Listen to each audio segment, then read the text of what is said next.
I graduated from the School of Visual Arts in 1989 with a master's degree and no money. And I also had no artwork. I destroyed everything I made. All I had were two black Samsonite suitcases, some clothes, and a few brushes.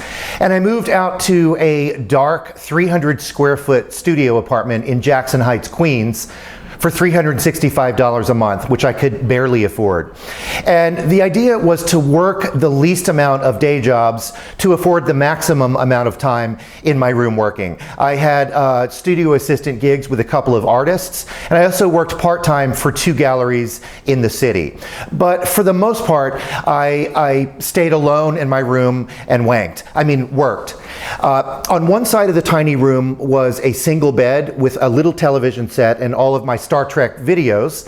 And then on the other side was a painting area, a blue tarp which went across the floor and up the wall, a floor tom-tom for my drum set on which leaned a piece of wood. And I would paint on the wood and mix colors directly on the drum head. And I was never happier. Queens is the most boring of the 5 boroughs, and boredom is jet fuel for creativity. I would take long evening walks down Northern Boulevard, read poetry in the back of Jackson Diner, and live on peanut butter Captain Crunch and sweet iced tea. And after about 3 years, I had a decent small body of work and applied for a studio grant from the Marie Walsh Sharp Art Foundation, which awards 28 artists a studio space in New York City for 1 year with no strings attached, only you can't live there. And I got one. That program, by the way, is now called the Sharp Walentges Studio Art Program. And I moved into my studio in Tribeca on Greenwich Street, and I stayed there for a year. And it was there that I made the first body of work that eventually led to my solo debut exhibition in New York City. And that studio was 7 blocks north of the old World Trade Center. And I remember sitting on the roof at night eating turkey sandwiches, gazing up at the immensity of those buildings, which I loved. And I remember thinking, for the first time, my life was becoming interesting, and with hard work, it could even become fascinating.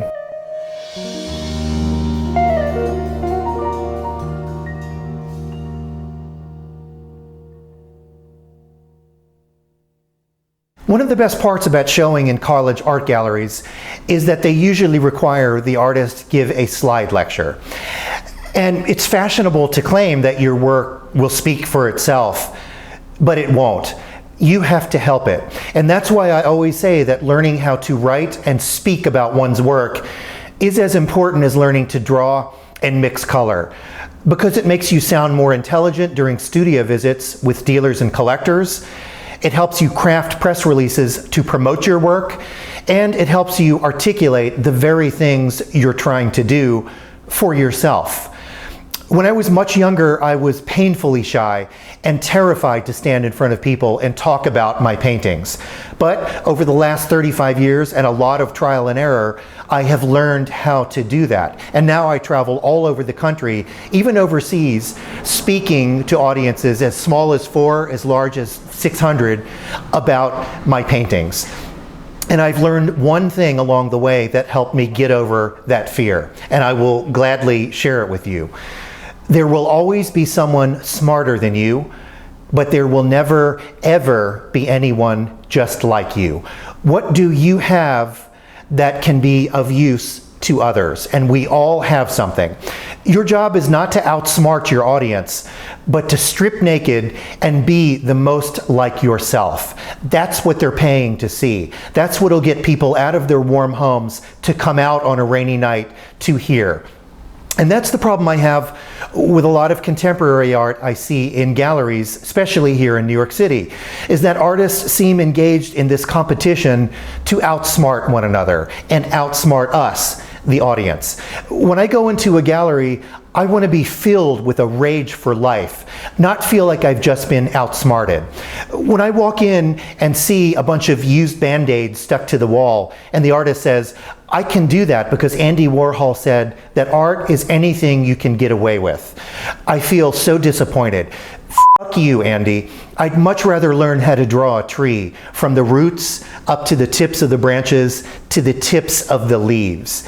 I'm not saying make dumb paintings. I'm not saying sit at the children's table with the plastic cutlery. But I am saying be the most like yourself and then practice constantly. That's essentially the secret to all of this.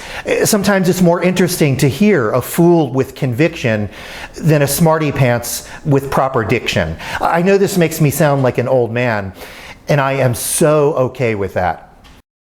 I generally set up my schedule so that I have 2 solo shows in commercial galleries per year. And I also make it a point to every couple of years schedule a solo show at a college or university gallery.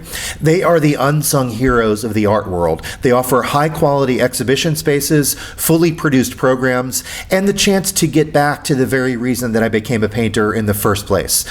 For the marketplace of ideas, to meet people in the spirit of scholarship, and to see other painters in their working environments. So I had a show recently at the Rhode Island College, and I brought the camera along. So I got you a seat on the train, and I'll show you the workings of that exhibition in a college gallery from the inside out. I'm in lovely Penn Station, awaiting my Amtrak train up to Providence, Rhode Island for an opening tonight, and the train is delayed.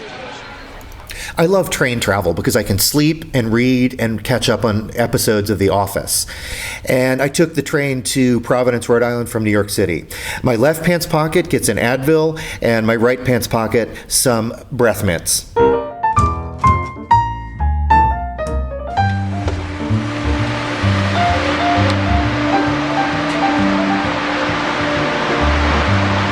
I'm cutting it close. I have 10 minutes to get to my own opening. What a beautiful city Providence is. Okay, my friend James is picking me up. I see him right down there. And then we're gonna go to the gallery. I always arrive a few minutes early to have some quiet time with the paintings in their space. Each university gallery has its own way of setting up exhibitions. In this case, they lit each piece individually in kind of a darkened room, which gives each viewer the chance for a contemplative moment with the paintings. And then the people arrive. And it's a combination of lovers of painting and students, so I get a chance to meet a broad array of people and do an opening and then about a 45-minute Q&A, which I really enjoy. And I meet the most wonderful people. Another great thing about traveling to a city, especially a college town, is the food. And they made pear custard tarts just for me with local pears. And then we went out for a delicious dinner in the director's favorite restaurant. It's morning. I had a good night's sleep last night at my friend Richard and Jeannie's beautiful Victorian home. They gave me lots of really good coffee and fresh herbs from their garden. And one of the best parts about doing these shows on the road and traveling like this is the people that I get to meet. And I met a lot of them last night at my opening. The show is beautiful. I'm pleased. So now I'm headed back. I had some really good scallops last night. If you're ever in Providence, check out their local scallops. And I missed my wife and kids, so I'm about to board the train back to Penn Station.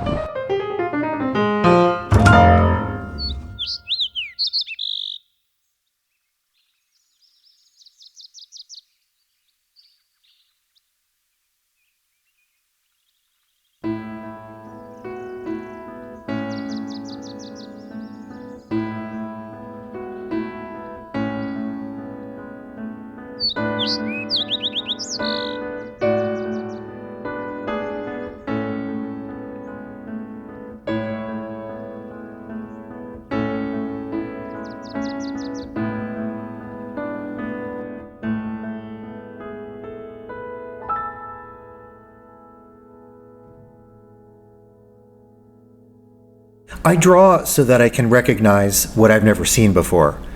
And I couldn't call myself a painter if I didn't have a working knowledge of drawing. Walter Sickert said, "Drawing is about captivity, painting is about freedom." The process of rendering the three-dimensional world on a two-dimensional surface is the first step in grafting an image directly onto the nervous system. I've been drawing for as long as I can remember. The thrill of rubbing a number 5B pencil on cream paper satisfies like nothing else. My favorite thing to draw is a solitary tree, and I've sat under thousands of them, from the jack pines of Algonquin National Forest in Ontario to the sycamores of Central Park and the banyans of Florida, but nothing comes close to the southern live oak. I'm obsessed with drawing their trunks, torqued and full of sad knowledge. Everything I'm after in the conceptual framework of my paintings is embodied in that immovable marking of location. My tree drawings are realistic because my work has to be tethered to the observable landscape. Depiction allows for a broader range of expression, political, poetic, formal, because it expands things to which we can all relate. Claiming to represent the act of seeing is provocative, but what does that really mean?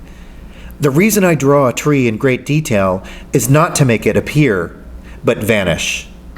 Each carefully rendered leaf and strand of bark nudges me further from visible reality into a crafted one, leaving me both depleted and supplied.